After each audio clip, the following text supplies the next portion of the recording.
Hello everybody, Michael here for Tactica Imperialis. Welcome to today's video. Today is going to be kind of a theory video or something a little bit more abstract. So my normal theory videos are lore-based. We talk about certain events and all sorts of things. If you want to go and check them out, there'll be a link in the description to the theory playlist. But today I want to get a little bit more real. I want to put the science of 40k to the test. I want to see if some of the technology that we have in Warhammer 40k could be theoretically created today in our era with a little bit more advancement in science here and there. So, ground rules. 1. Imperial only, almost. I'm going to use Tau as another one because their entire mythos is very technological and they're just like a step ahead of us technologically. So we're going to go Imperial, we're going to look at Tau, and the other ground rule is no psychic. That's the most obvious thing we can say. We don't know if humans have a latent psychic potential, if we just haven't unlocked it. Leave that for the science fiction for now. I'm more focused on the science fact. So we're mostly going to be looking at weapons today, mainly the technology behind them. We're going to be covering the lasgun, the bolt gun, the plasma gun, the graviton gun, and the pulse and rail technology of the Tau, along with looking at space marines, drones, and other things of that like. This is going to be quite long, so if you want to just look at a specific thing, like a specific option, then I'll put some timestamps in the description and you can check them out. So my background in science, just before we start, I'm doing a physics degree. I'm a first year, I'm doing a physics degree, and I've done a little bit, I've seen a little bit of thing on the internet like about certain bits of technology, and I've applied my own scientific logic. So I cannot guarantee this is actually going to be correct. Huge amount of salt to be taken with this, but this is just a little bit of brainstorming. So without further ado, let's tackle the science of Warhammer 40,000. Starting us off, let's start with the humble lasgun of the Astra Militarum, basically the human's basic gun. It is, as the name suggests, a laser gun. It fires a beam of light at the enemies in order to damage them. Sounds pretty simple, and is it possible? Absolutely. So we have laser beams. We have very high powered laser beams that can cut through stuff. I mean, yes, it was at one point it was the reserve of the Bond villain to have the superpowered decapitating laser and all of that stuff. But we have lasers of an extremely high power now. We use them quite a bit. I mean, even in the classroom that I have at home, or the classroom I had back at school, we had a laser that you just didn't dare look at. You looked at what it did to the wall, which was nothing, it just made a beam on the wall, but it didn't do any damage, but you didn't look at it. So lasers are already dangerous, and they're the classroom level stuff. We can create very high powered lasers that could be theoretically turned into weapons. Using various things such as focusing crystals and all of that stuff, you can create a laser gun. I mean, we have laser guns already in laser tag or laser quest or whatever it is you call it in your part of the world. It's definitely not impossible. The only issue at the moment is cranking the power up and then condensing that power into a rifle. So we could probably create the las cannon before we created the las gun. Ironic, I know, and even then, before we make the las pistol, we'd make the las gun. And before that, we'd make the las cannon. Because what we can do with the las cannon is create this huge tank-mounted laser gun. Makes sense. But it's then taking all that power of a laser gun and then condensing it to still be powerful enough to pierce armor, although the lasgun in game technically doesn't, pierce skin, whilst being portable. That's going to be the issue, is not creating a gun that's a laser, it's creating a gun that you can hold in your hand and run around with. That's a laser. The other issue is going to come from heat. So lasers don't transfer kinetic energy because light doesn't have mass. That's why light can travel at light speed, because it has no mass. Kind of useful in that way. That's also why we can never travel at light speed, because we have mass, or anything has mass apart from light. So instead of transferring kinetic energy, which is movement energy, so I just transferred kinetic energy from this hand to this hand, I made it move, it transfers heat energy. That's the main thing it does. And it penetrates the skin because it just overcomes it, and that's why it cauterizes injuries. The lasgun is very lore accurate in that it cauterizes its target, stops the bleeding immediately because it's so hot it seals the blood vessels that it cuts. with the laser beam. Very interesting in that way. So the problem we're going to have is that if you are going to send out a bunch of heat energy, instead of recoil, like I fire a gun, I get recoil. If I fire a laser gun, instead of getting kinetic recoil, I'm going to get thermal recoil, where the gun is going to heat up like hell. So it will come to the point, so if I'm firing a salvo with my lasgun, I'm just going, I'm going to sear my own hands off at some point if I carry on.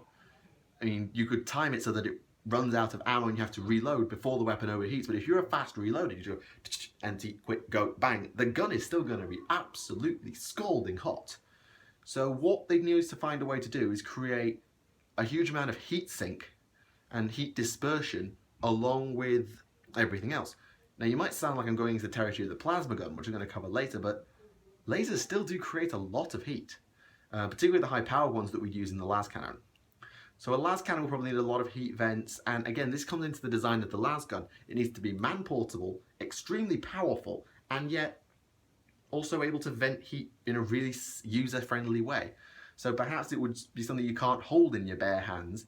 You have to wear thermally insulated gloves, almost like not oven gloves, but you know what I mean, thermally insulated gloves, so you can hold the weapon and then you rest it on another thermally insulated shoulder pad when you're aiming, so as the heat goes to the air, and then you have a switch on your gun. So if you have your disengager clip, which are solar charged, by the way, so you could easily refill them with energy like a rechargeable battery, so you can just leave them out in the sun for a bit, and then you have a second switch next to it which vents the gun out of that ammo slot, back out of the gun, so you can then reload, reseal, bang, and you're off again. Something to think about at the very least. Alright, that's the las gun. Now let's move on to the next gun. Next up is the most ubiquitous weapon of Warhammer 40k, the bolt gun, wielded by the Space Marines, and in some cases a different pattern is wielded by the Imperial Guard. We're also going to cover the heavy bolter and the bolt pistol while we're doing this, and as before, expect the heavy bolter to be the gun that gets made first because it's bigger. Bigger, better, you don't have to condense it down to a man-portable thingy or even into a pistol. Dead simple like that. So, what is a bolter? Well, it fires rapid-fire bolts that are designed to explode inside the target. So here's my theory on how you make a bolter. So you take your assault rifle, and instead of having a ballistic tip, which is just like what you pull out of someone who's been shot, like a bullet, you pack it with another explosive charge. Probably what you do is you create it so instead of being designed to penetrate, it's designed to detonate. So you have it with another primer on the front. Because when a bullet is hit with a hammer, or the thing inside your gun when you pull the trigger, it hits the hammer, which hits the fuel, which sends the bullet flying. So if you have a second set of fuel inside the tip of your bullet with another primer on the front, when that bullet makes an impact with something, i.e. it runs into a corrupted Space Marine's armor, it explodes. Kind of like a mini grenade. The problem with that is that the lore of the bolter is that it can rip targets apart from the inside out. I'm not sure how big the bullet that comes out of a bolt gun is. I'm going to take a guess, and it's going to probably be no more than a 10mm bullet. I mean, if someone does know sort of how big a bolter's bullet is, and sort of how much explosive charge you can pack into it, do let me know. But I do worry you wouldn't get enough explosive charge into the bullet to do any more damage than an aerodynamically designed bullet tip would give you. You also run into the problem of if your gun misfires in any way, your bullets are going to explode inside your gun, and if you glance a target, let's say you sort of clip off the top of the helmet, there's a chance your bolter shell is not going to explode. Probably what you need is you need a two-part bullet. So you take your bullet and you split it in half, right down the middle. This is your murder fuel that gets hit with the primer, bang, and it goes off. And then this half is your explosive shell. So you've got it's kind of a flatter tip, kind of more like a shotgun shell, with another primer here, which when it makes a contact with something, this spark, bang, boom, exploding bolter shell. Now again, the heavy bolter gets made first because it fires bigger bullets.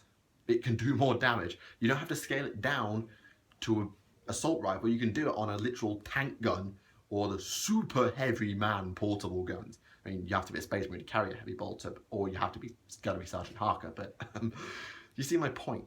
I do think the bolter is viable as a weapon. It's basically, I kind of see it as a rapid-fire grenade launcher, but that's a real dumb simplification because grenade launchers don't work the same way guns do. With a grenade launcher, it's basically a giant slingshot rather than an explosion, because then there's a risk of premature detonation of the grenade. With a bullet, it's an explosion that fires the bullet forward, and that's why you get recoil. And you still get recoil in a grenade launcher because it's a slingshot, you still got transfer of kinetic energy and all that nonsense. So, bolters, viable. Problem, making the shells explode enough. If you want to do it as a conventional assault rifle, you just amp the size of the bullet to represent the damage. Maybe you have an assault rifle that packs 50 cal's a bit of an exaggeration, but you get my gist with a really big bullet, so it just does a huge amount of damage. But it does say they explode, so I think the grenade type idea is probably what I'd go with. Alright, that's the bolter. Now let's move on to some of the more shiny weapons. The plasma gun. Be honest, this gun is one of the coolest guns in 40k, alright? One of the most cool guns that they ever created. But is it scientifically viable? Well, thankfully I don't have to know, because somebody's already gone and bloody made one. There's a scientist group at the University, I think, of Missouri, who have managed to create and sustain a plasma ring over a distance of about 2 feet in their lab. I'll put a link in the description to the video that talked about it. I don't know if he has a link in his description to it. If he does, then I will. I'll go and find it and I'll put it in the description. But basically, they fired a ring of plasma by allowing it to maintain its own magnetic field. So I should probably start with what the hell plasma is. So plasma, to really dumb it down, is either a superheated or supercharged gas. So if you take a gas, like you take your hydrogen, and you heat it up like crazy to like super hot, it does what the sun does. It turns into plasma, because the sun's made of plasma, it's not gas. And you can do the same if you put a lot of electric charge through it, which makes it very positively or negatively charged. It's ionized, and you can also create plasma that way. The problem is, gas and plasma react very similarly with air. We can move the plasma bolt using magnetic fields to create a plasma ring and sort of blast it off. But once it comes out into the air, it's just going to do what a gas does and just go... Unless you do what the guys at Missouri did, and they have managed to make it create and sustain its own magnetic field over about 2 feet. So rather than firing a ball of plasma, they fired a ring of plasma, which then creates a loop of magnetic charge. We've been doing about it recently on our course, that allowed it to force itself along, because magnetic fields create a force perpendicular to them. So if you create a magnetic field that's, okay, if anyone remembers Fleming's left-hand rule, this is where it comes from. Motion or force, field, current. So current flows in one direction, field flows in another, goes in another direction, which causes a force perpendicular to them both.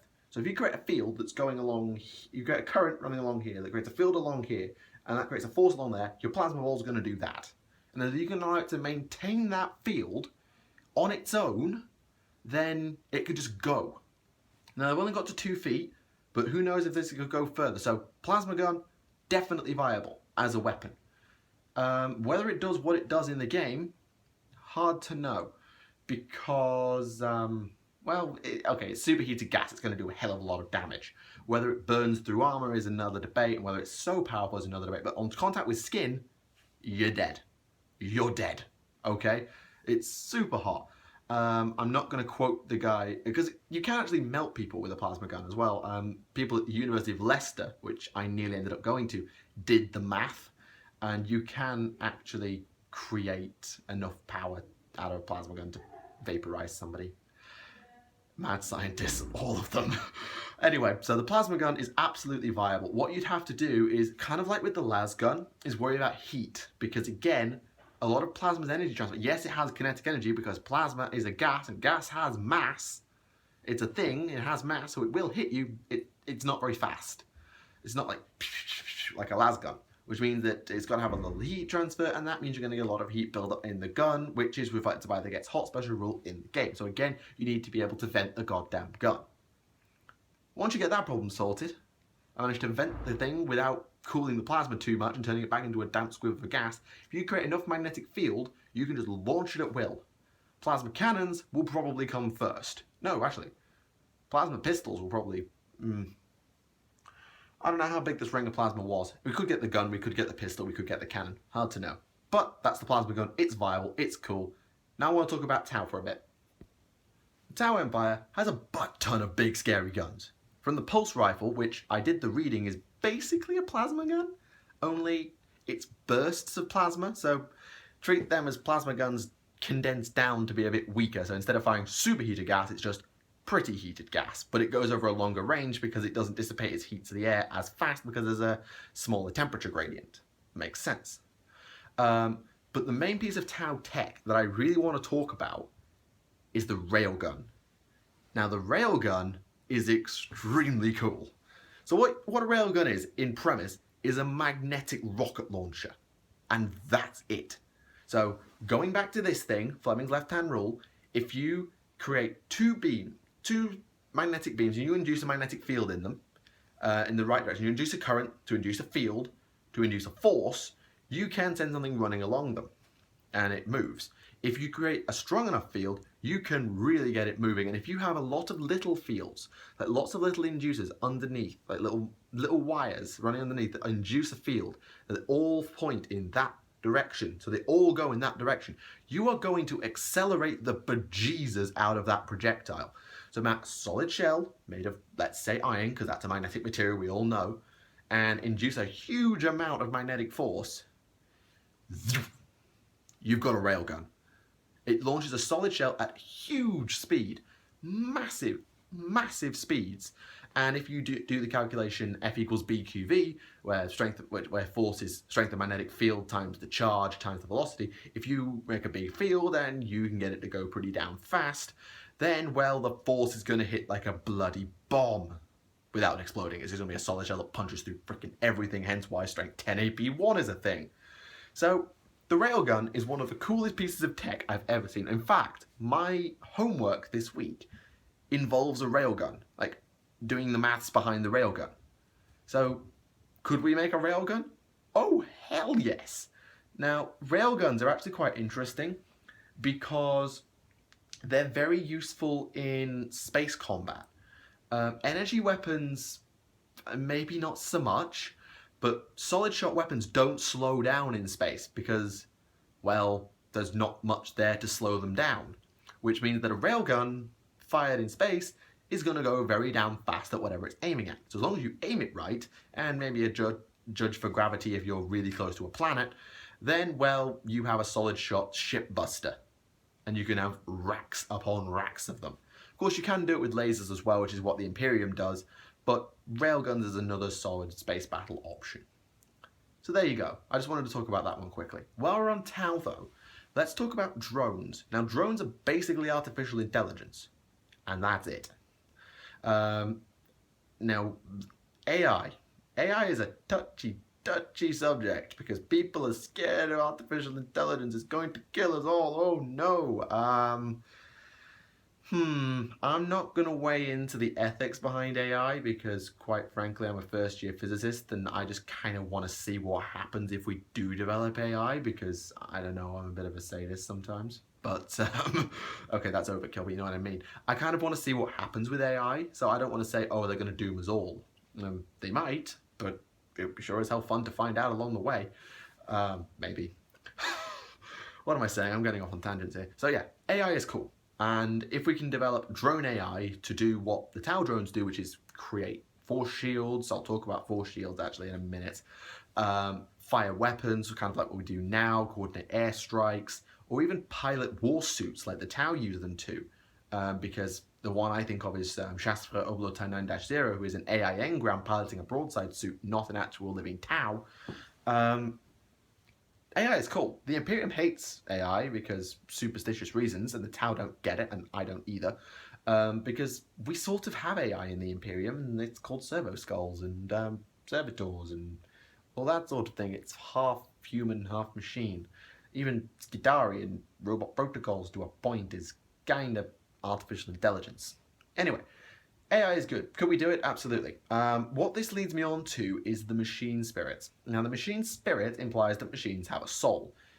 Believe in that what you will. But what it does lead on to is the idea of, could we create a machine spirit replica, i.e. an AI computer program that functions in the same way, that identifies targets, that repairs damage, that that reroutes power where necessary? Well, we're kind of doing that anyway. I mean, we have cars that know where you're going and which wheels need the most power in order to get you around that bend or whatever. We have very smart vehicles already. I mean, it's not to the level of machine spirit that can basically operate the vehicle with no driver yet, but we are doing driverless cars now. So who's to say we won't have a fully automated vehicle armory in the future?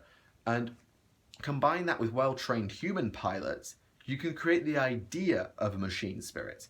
And then I don't know about tech priests tending to a machine spirit, but you could easily do something similar. So machine spirit's not that impossible if you take away the spirit part and more replace it with an AI program doing doing the tank job for it. So yeah, that's that. Now, I want to talk quickly about the Iron Halo and all the force field stuff, and then we're going to talk about Space Marines. The Iron Halo and the Refractor Field are force fields, okay? I don't really know not sure about them. How do they work? Hard to know. And particularly, if they're what I think they are, how do they work against certain weapons? Okay, so here's what I think an Iron Halo does. It creates a kinetic force field, a kinetic shield around its wearer. What that does is it absorbs by creating almost an outward force that basically says, nope, you are not getting through here. And everything just gets blocked by it and bounces off. Now, there are a couple of ways you could do this. One is magnetic, but that relies on everything having a magnetic thing and getting pulled around. Plus, magnetic fields work at all ranges, which means it would have an effect on the user. Another option is a conducting electric field. So it creates a very short-ranged electric field with no electric field inside it, so it has no effect on the wearer, and it creates an outward force on the charged particles coming at it, i.e. anything electrically charged in some way, like plasma. It just says, no, I'm putting a force on that, and that slows it down, and eventually it comes to a stop or bounces off. Or it gets forced far enough away that it appears as it's bounced off, or it takes enough of the force out so it doesn't harm the wearer anymore. This has one fatal flaw. Anything with no charge doesn't work. And anything that's got no mass and therefore has no kinetic energy, I'm looking at you lasers, is not going to get stopped by it. Because if you have no mass, then there's nothing to be exerted on. If you have no charge, there's nothing to be exerted on by the electric field. And if you have something that's actually a kinetic shield that actually blocks things and transfers the kinetic energy, if it has no kinetic energy transfer because it's not got any, then it's not going to get stopped by it.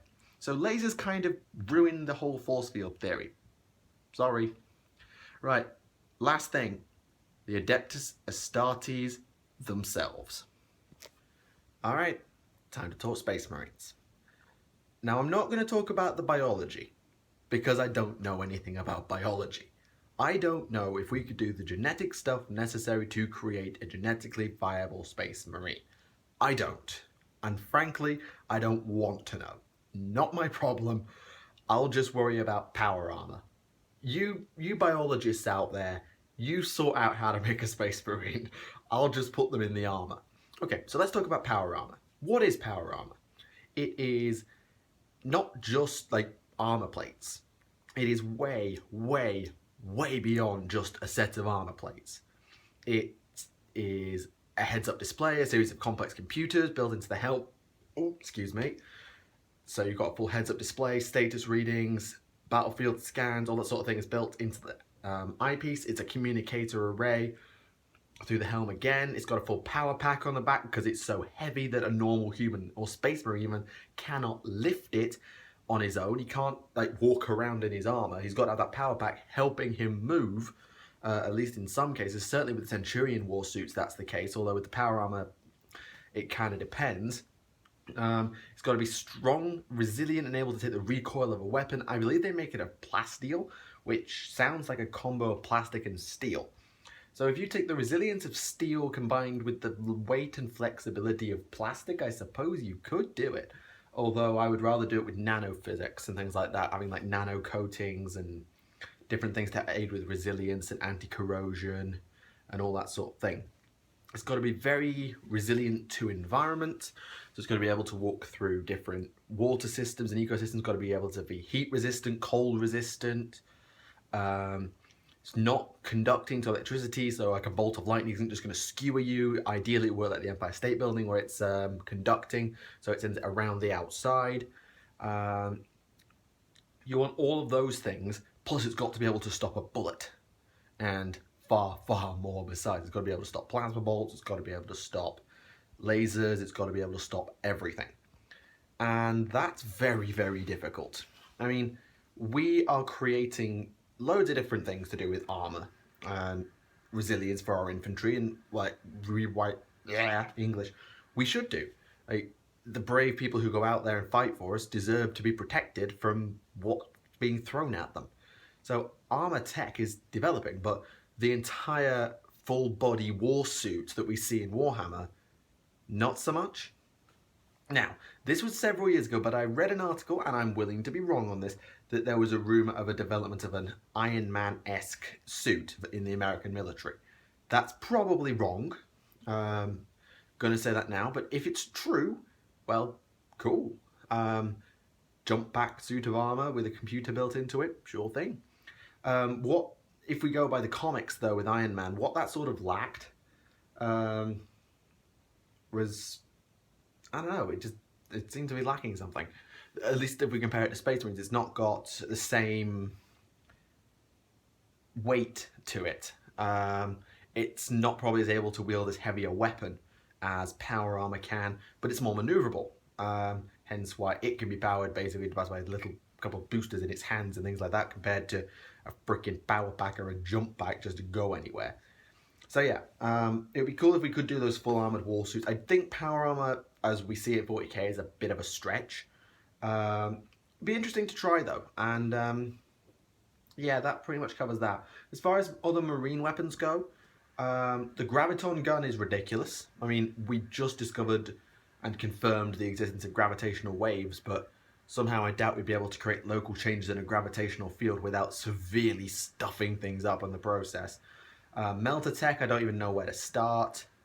Power weapons would be interesting, because they are basically designed to have, they're basically a sword with an extra power field in them. I don't know how that power field works, but I sort of understand it's kind of like elemental weaponry, which we could do. So you could easily turn the sword that you own like a switch and make it conducting. As long as you've got enough power in it, it can become electrified. So as it cuts, it does electric damage as well as everything else. You heat it up, so it does fire damage. Making it able to cut through armor is a bit more difficult though. Interesting to try though.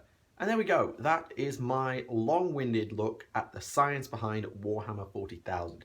I do hope you have enjoyed the video, and if you are somebody of the scientific mind, make sure to let me know what you think in the comments below. Do my suggestions make sense? Do you have some of your own for some things I have or haven't covered? Be very interested to see what you have to say.